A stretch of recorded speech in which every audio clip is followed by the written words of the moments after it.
അപ്പം ഞാൻ ഇപ്പോഴും ഓർക്കുക, ഞാൻ ചെറുപ്പത്തിലെ മുതൽ ഇത് പഠിച്ചില്ലായിരുന്നെങ്കിൽ ഞാൻ എന്ത് ചെയ്യും, എന്നെ കൊണ്ട് പറ്റിയത്. കർഷകന് ഇപ്പം ഒരു പ്രായമാകുമ്പോൾ വയസ്സാകുമ്പോൾ ചെയ്യാവുന്ന ഒരു പണി എന്താ അത്?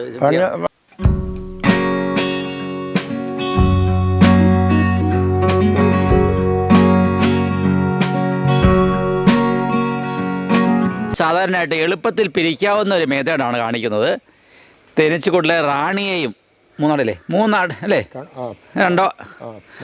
മൂന്നടയും റാണിയും കൂട്ടി നമ്മൾ അല്പം ദൂരേക്ക് മാറ്റുന്നു അല്ലേ. അങ്ങനെ പിരിക്കുന്ന മെത്തേഡാണ് ഇന്ന് കാണിക്കുന്നത്. ഏറ്റവും എളുപ്പ രീതിയാണ്. സാധാരണ 10 കൂടൊക്കെ ഉള്ളവർക്ക് ചെയ്യാവുന്ന മെത്തേഡാണ്. വലിയ വിദഗ്ധരായ ആൾക്കാരെ ഉദ്ദേശിച്ചല്ല ഇത് പറയുന്നത്. അവർ ക്ഷമിക്കുക, ഇത് ശ്രദ്ധാപൂർവം ഇത് മുഴുവൻ കാണുക. നമ്മൾ വേറൊരു നമ്മുടെ ഒരു കൂട് കൊണ്ടുവരണം. ഒരു കാലിപ്പെട്ടി ഉണ്ടോ? കാലിപ്പെട്ടി. ഈ കാലിപ്പെട്ടിയിലെ നമ്മൾ കാലിപ്പെട്ടി കൊണ്ടുവന്നു. അപ്പം ഞാൻ ആ അടയെടുക്കുന്നു. നമ്മളിതെല്ലാം സാവകാശം ചെയ്യണം. സാവകാശം, ഈച്ചയ്ക്ക് നോക്കാതെ പയ്യെ പൊക്കി നോക്കണം. അടയെടുത്ത്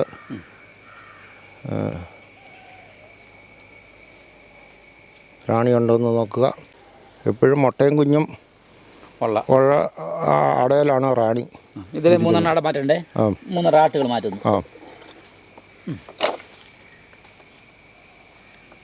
നമ്മൾ ഒരു അട എടുക്കുന്നു. അപ്പോൾ അത് ഇതെങ്ങനെയാണ് വെക്കുന്നത്? വെക്കുന്ന എങ്ങനെ രീതി എങ്ങനെ പറയാമോ? വെക്കുന്നത് ഇങ്ങനെ അട എടുത്തിട്ട്. ഏതൊക്കെ അടയാണ് എടുത്ത് വെക്കുന്നത്? ആദ്യം എടുക്കുന്ന മുട്ടയൊന്നും ഇല്ലാത്ത അടയാണ്. സൈഡ് അട എടുക്കുന്നു. അത് കഴിഞ്ഞ അടയിൽ മുട്ട കുഞ്ഞുകൊണ്ട് അത് റാണി കാണും. അത് നമ്മൾ നോക്കണം.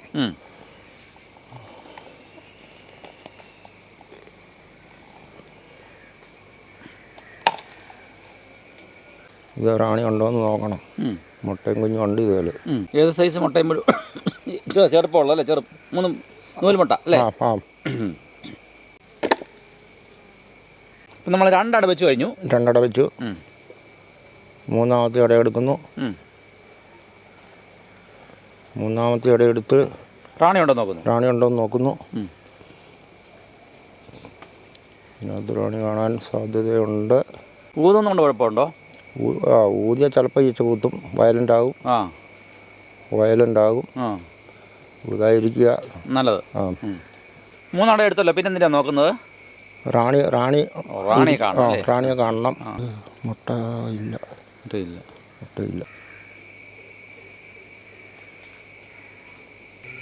നോക്കിയിട്ട് നിങ്ങൾ വെച്ചാണല്ലോ എന്താ നോക്കുന്നത്? റാണിയെ കണ്ടില്ല. റാണി ഏതടയിലാണെന്നുള്ളത് അറിയണം. എങ്കിലേ നമുക്കതിനെ കൊണ്ടുപോകാൻ പറ്റുള്ളൂ. ഇച്ചിരി വെളിച്ചത്തിൻ്റെയും കുറവുണ്ട്. മൂടിക്കിടക്കുന്നുണ്ട്. നല്ല വെളിച്ചമാണെങ്കിൽ കാണാൻ പറ്റും.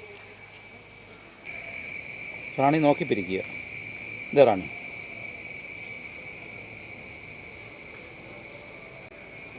അപ്പോൾ റാണിയെ കണ്ടുപിടിച്ചു. റാണിയെ നമ്മൾ ഈ കൂട്ടോട്ടാക്കിയിട്ട് ഈ കൂടെ 1 കിലോമീറ്റർ അകലെ കൊണ്ട് വെക്കുക. 2 അട മതിയോ?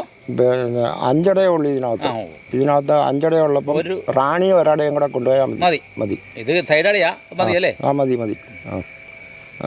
റാണി ഇരിക്കുന്ന അടയിൽ മുട്ടയും കുഞ്ഞും ഉണ്ട്. അപ്പം അവർ ജീവിച്ചോളും.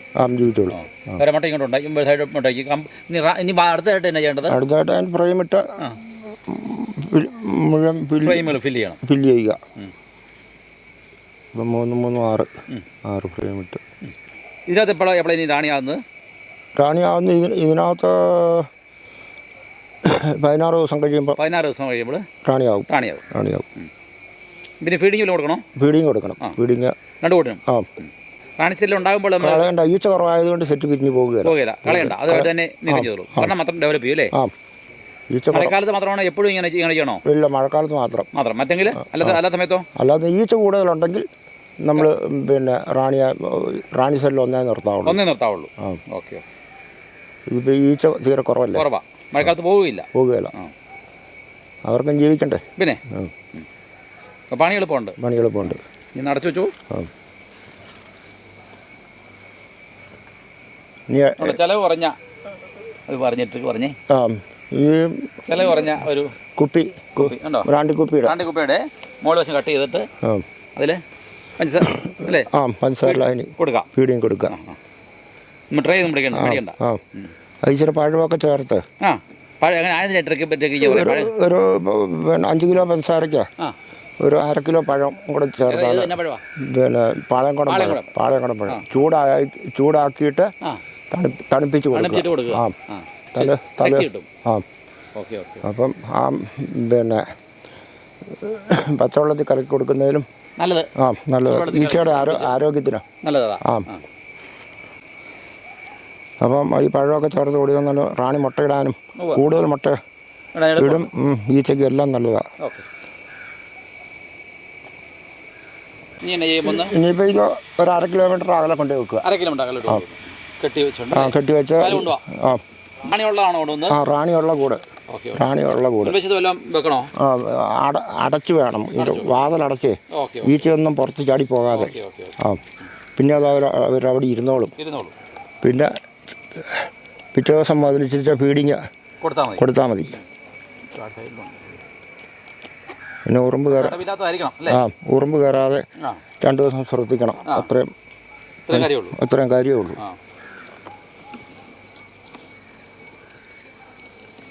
അപ്പോൾ എൻ്റെ കൂടെ എല്ലാം ഞാൻ പിരിച്ചു കഴിഞ്ഞു. ഇനി ഇതുപോലെയുള്ള 1-2 കൂടും കൂടെ ഉള്ളൂ. പേരക്കൽ ഇരിപ്പുണ്ട്. അത് ഈച്ച കുറവാണ്. എനിക്ക് 7 ഏക്കർ സ്ഥലമുണ്ട്. കൈവശം 1/2 ഏക്കർ മക്കൾക്കൊക്കെ എല്ലാവർക്കും കൊടുത്തു. നമ്മുടെ ജോലി എന്താ? എനിക്ക് തേനീച്ച പണി മാത്രം. എനിക്ക് തേനീച്ച മാത്രം. എല്ലാം കൊടുത്തു. അപ്പം തേനീച്ച വളർത്തൊരു പാഷനായിട്ട് ജീവിതത്തിൽ വെച്ചോണ്ടിരിക്കുക അല്ലേ? ഓക്കെ. ഞാനും ഹയർ സെക്കൻഡറി റിട്ടയർ ചെയ്ത ഒരു അധ്യാപകനാണ്. ഞാൻ റിട്ടയർ ചെയ്യുന്നതിന് ശേഷം നേരത്തെ ഉണ്ടായിരുന്ന തേനീച്ച വളർത്തുന്നുണ്ടായിരുന്നു. ഇപ്പോഴും ചെറുതേനീച്ച പോലെ വൻതേനീച്ചയും വളർത്തുന്നുണ്ട്. അതുപോലെ മീൻ വളർത്തലുണ്ട്, മുയൽ വളർത്തൽ, അങ്ങനെ അനുബന്ധ മറ്റ് കൃഷികളെല്ലാം കൊടിയൊക്കെ ഉണ്ട്. കുരുമുളക് കൃഷിയെല്ലാം. അപ്പോൾ അതുപോലെ റിട്ടയർമെൻറ്റ് ജീവിതം ചുമ്മാ ബോറാക്കാതെ ഇതുപോലുള്ള കൃഷികൾ ചെയ്യാൻ പറ്റും. നമുക്കൊന്നും വേണ്ട, തേനീച്ചകൾ വളർത്തിയാൽ നമുക്ക് ഇഷ്ടംപോലെ സന്തോഷം കിട്ടും അല്ലേ? പിന്നെ ഇവരെ ഇറങ്ങി പോകുന്നു ഇവിടെ കൊണ്ടിരുന്ന ഒരു പ്രത്യേക സന്തോഷം. ജീവിതത്തിൽ ഒത്തിരി സമ്പാദിച്ചിട്ട് കാര്യമൊന്നുമില്ല. ഒന്നും സമ്പാദിച്ചിട്ട് കാര്യമില്ല. കണ്ടുപിടിക്കണം. എപ്പോഴും വർക്ക് ചെയ്യുന്ന ആൾക്കാർ പാടവാ. ശരി. കർഷകന് ഇപ്പം ഒരു പ്രായമാകുമ്പോൾ വയസ്സാകുമ്പോൾ ചെയ്യാവുന്ന ഒരു പണി എന്താ? അത് കൃഷിയാണ്. അപ്പം ഞാൻ ഇപ്പോഴും ഓർക്കുക, ഞാൻ ചെറുപ്പത്തിൽ മുതൽ ഇത് പഠിച്ചില്ലായിരുന്നെങ്കിൽ ഞാൻ എന്ത് ചെയ്യും? എന്നെ കൊണ്ട് പറ്റിയത് അതെ. പശുവിനെ വളർത്താൻ പറ്റിയല്ല. പുല്ല് എത്തി ചുമക്കട്ടെ, പിന്നെ കറക്കണ്ടേ, രാവിലെയായിട്ടും കറക്കണം. ഇതൊന്നും പറ്റിയല്ല ഒരു പ്രായം കഴിഞ്ഞു കഴിഞ്ഞാൽ. ശരിയാ. ഇനി വീട്ടമ്മമാർക്ക് വേണേൽ ചെറുതേനീച്ച വേണമെങ്കിൽ വളർത്താം അല്ലേ? ചെറുതേനീച്ച വളർത്താം. അവരുമായിട്ടൊരു കൂട്ടുകെട്ടുണ്ടായാൽ മതി. നല്ലൊരു സന്മനസ് വേണം. പിന്നെ ഇച്ചിരി ക്ഷമ വേണം. ഒരു ഈച്ച കുത്തിയതും കൊണ്ട് നമ്മൾ മരിക്കുകയൊന്നുമില്ല. അതിന് പ്രതിരോധം ശരീരത്തിന് കൂടുതലേ ഉള്ളൂ. രോഗപ്രതിരോധ ശക്തി ഉണ്ടാവും. 1 ദിവസം ഓരോ ഈച്ച കുത്തുവാണെങ്കിൽ അത് കിട്ടുന്നുണ്ട്. എന്നും തെറാപ്പി ഉണ്ട്, ചികിത്സ. കുത്തുകാണെങ്കിൽ വേരിക്കോസ് വെയിനൊക്കെ മാറും. അതുകൊണ്ട് എനിക്കിപ്പോൾ ഭയങ്കര സന്തോഷമാണ് ഈ തേനീച്ച ഇത്രയും വർദ്ധിക്കുന്നുണ്ട്. തേൻ കൊടുക്കാൻ പറ്റും കുറേ പേർക്ക് തേൻ കൊടുക്കാൻ പറ്റും, ഈച്ച കൊടുക്കാൻ പറ്റും. ഈ കഴിഞ്ഞ പോലെ എനിക്ക് എല്ലാവർക്കും കൊടുക്കാൻ പറ്റിയില്ല. കഴിഞ്ഞപ്പോൾ ഈച്ച കുറവായിരുന്നു. അപ്പം ചോദിച്ചവരൊക്കെ ഉണ്ട്. അവർക്കൊക്കെ ഞാൻ പരമാവധി വില കുറച്ച് കൊടുക്കുക. ശരി, സേവനമായിട്ട്. അവരും പഠിക്കട്ടെ. നമ്മൾ കൂടുതൽ അനക്കാതെ ഒരു ചാക്കിനകത്താക്കി കൊണ്ടുപോകാൻ ഏറ്റവും നല്ലത്. ഇന്നിപ്പോൾ ചാക്കില്ലാത്തതുകൊണ്ട് 1/2 കിലോമീറ്റർ അകലെ കൊണ്ടുപോയി നമ്മൾ സ്റ്റാൻഡിൽ കൊണ്ടുപോയി വെക്കുക.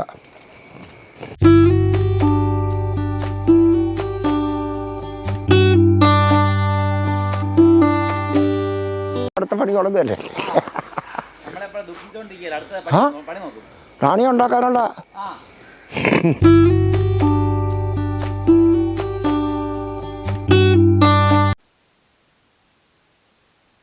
സെല്ലായി കാണും. ഒരു സെല്ലെടുത്ത് ഇപ്പം നമ്മൾ പിരിച്ച കൂടിന് കൊടുത്താൽ മതി. കൊണ്ട് വെച്ചിട്ട് കൊടുത്താൽ കഴിഞ്ഞാൽ ആ കൂടിന് കൊടുത്തു കഴിഞ്ഞാൽ നാളത്തേന് അത് വിരിഞ്ഞിറങ്ങും. അങ്ങനെ കൊടുക്കുകയല്ല ഞാൻ. അങ്ങനെ കൊടുക്കേണ്ട ആവശ്യമില്ല.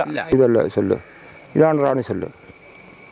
ഇത് ഇത് നമ്മൾ പഴയ മെത്തേഡ് സ്വീകരിക്കുന്നുള്ളൂ അല്ലേ? 3 4 പഴയതേ ഉള്ളൂ. അതാ നല്ല കൂടുതൽ ശക്തി ഉണ്ടാവും. അത് തന്നെ. അതുപോലെ ഈച്ചയ്ക്ക് റാണിയോട് സ്നേഹവും കാണും. പിന്നെ ഓരോ കൂടിൻ്റെ അവസ്ഥ ഓരോ തരത്തിലായി, ഓരോ ഈച്ചയുടെയും അതവസ്ഥയാണ്. അപ്പോൾ അതങ്ങനെ തന്നെ വളർന്നാൽ മതി. അല്ല പിന്നെ നല്ല റാണിയെ എടുത്തിട്ട് ശക്തിയുള്ള കൂട്ടിൽ നിന്ന് നല്ല റാണിയെ എടുത്തിട്ട് അതിൻ്റെ ആവശ്യമില്ല. എല്ലാം നമുക്ക് വേണ്ടതല്ലേ. എല്ലാം വേണ്ടതാണ്.